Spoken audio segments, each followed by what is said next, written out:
Everyone's worried about creating their own content, doing their own thing, never really thinking about, well, what if we did it together? How would it be more efficient? How would it work more? We should definitely do that. And it just felt like we needed the actual space for that to happen.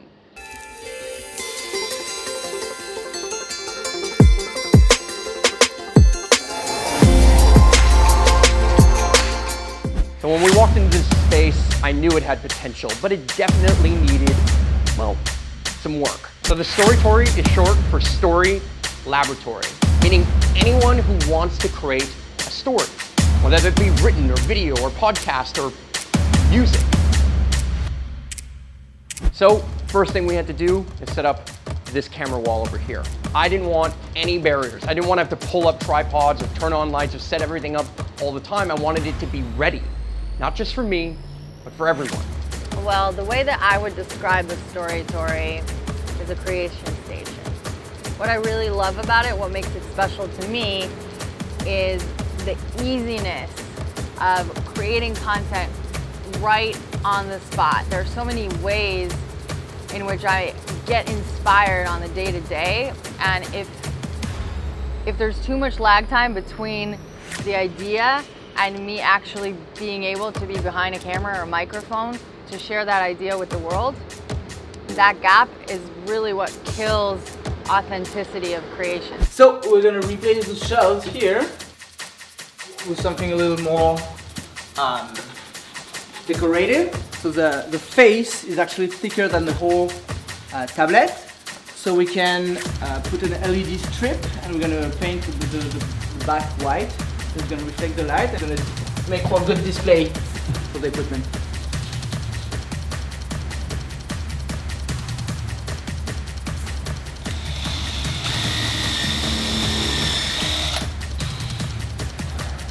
And now it's time that we put the shells on.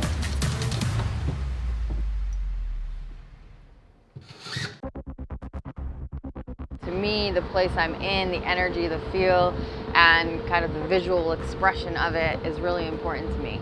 I feel like the Storytory is an artistic expression in itself. It's got the grungy elements of the brick wall. It's got old versus new. It's got all these elements that remind us all the time of our superpowers and the entire idea and concept of the Superhero Academy.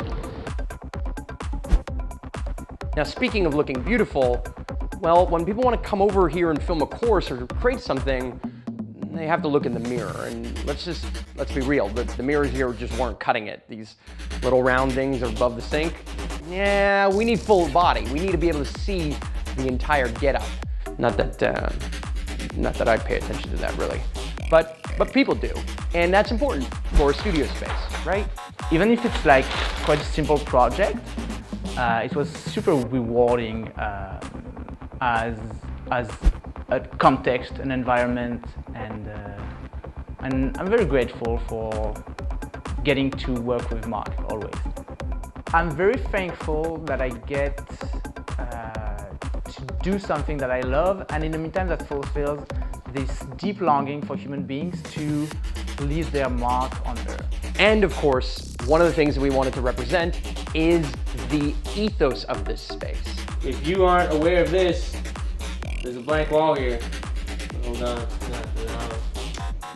The balance between the hero that lives in all of us and that we all strive to be, and the villains that also hold us back within ourselves and within the world around us in certain moments. And so it felt fitting to show up here and to bring in the artists. But those artists aren't just people who paint with brushes or use cameras and pens.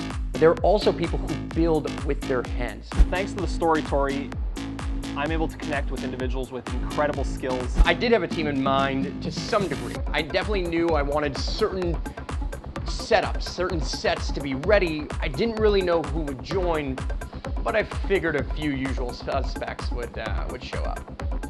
Like this one. You could just touch, eh? Touch to focus. Mark, you just touch to focus. And that one. and this one over here. It's like a whole different ballgame when I get to create with others. Everyone's got their zone of genius. There's a person who's great at working the camera. There's a person that's great at podcasting. There's a person that's great at having interactive conversations. And by having the team around me, we're able to merge our different skills and powers and superpowers. I'm a deep advocate of durability. Buildings are one of the most resource consuming and energy consuming aspects of our lives, and I think we should strive always to make them more durable and use more and more sustainably sourced material. The footprint of the building stays for much longer on the planet than the building itself, and I think it's a problem. As much as I like leaving my mark onto building, I'm all for leaving the smallest and the healthiest footprint on the planet.